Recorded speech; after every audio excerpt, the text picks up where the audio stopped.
ईशमीशान निर्वाणरूपम् विभुं व्यापकं ब्रह्मवेदस्वरूपम्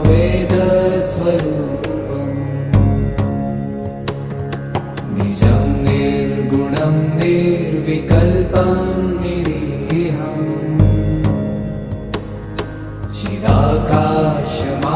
चिदाकाशमाकाशवासं भजेऽहम्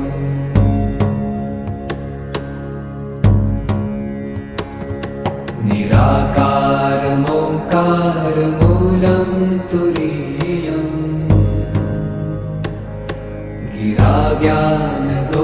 गिराज्ञानगोपीतमीशं गिरीशम् करालं महाकालकालं कृपालुम् गुणागार संसारपारं नतो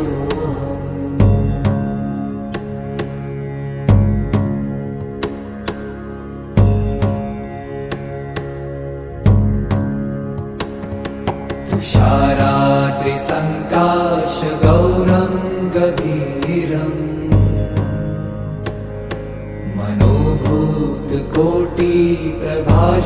मनोभूतकोटिप्रभाश्रीशरीरम् स्फुरन्मौलिकल्लोलिनी चारुगङ्गा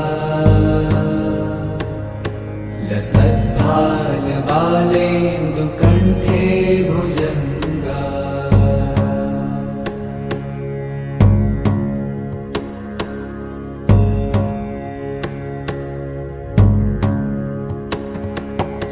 चलत्कुण्डलं भ्रूसुनेत्रं विशालम्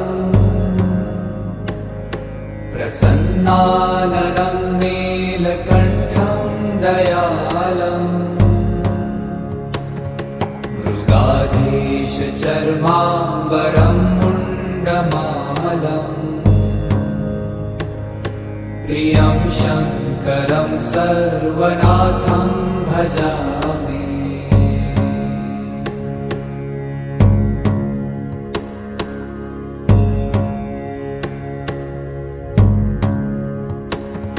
प्रचण्डं प्रकृष्टं प्रगल्भं परेशम् अखण्डम् अजं भानुकोटिप्रकाशम्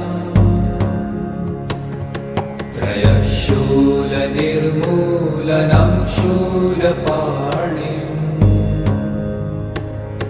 भजेऽहं भवानीपतिं भावगम्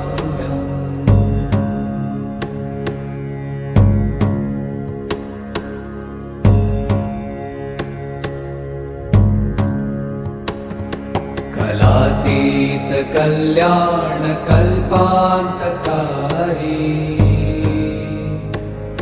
सदा सज्जनानन्ददाता पुरारी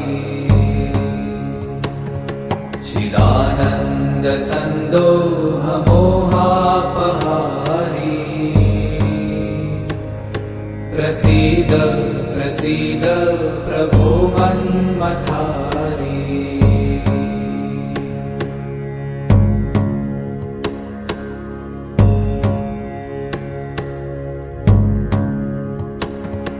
न यावत् उमानाथ पादारविन्दम् भजन्ति ह लोके परे वा नराणाम् न तावत् सुखं शान्ति सन्तापनाशम् प्रसीद प्रभो सर्वभूताधिवासम्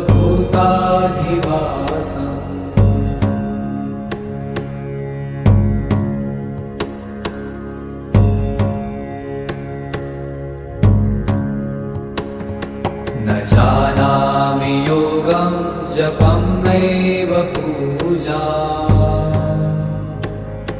न तोऽहं सदा सर्वदा शम्भुतुभ्यम्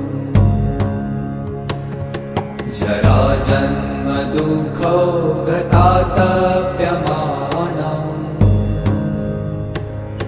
प्रभो पाहि आपन्नमामीश शम्भो।